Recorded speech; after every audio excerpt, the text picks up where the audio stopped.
In this video, the Cobot is going to weld an end piece into this curved panel. The panel was saw cut short, and so an end piece has to be added.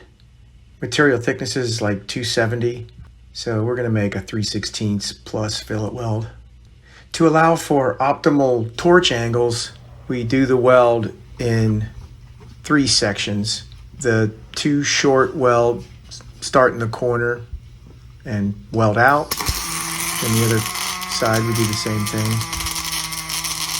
In the center weld, we start in the middle on the tack and weld into each corner.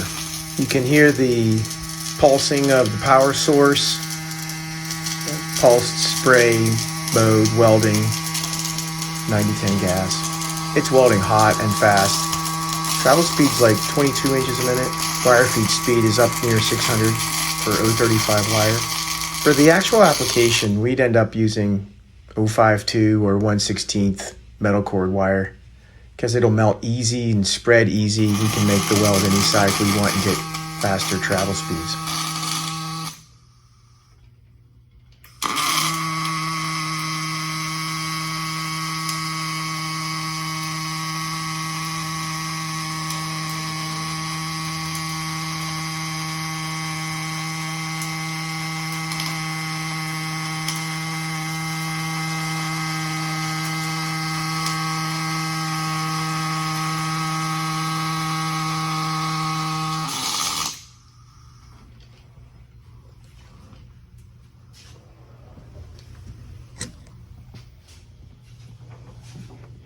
What was that at the end? That crater fill? That's crater right? fill. Okay.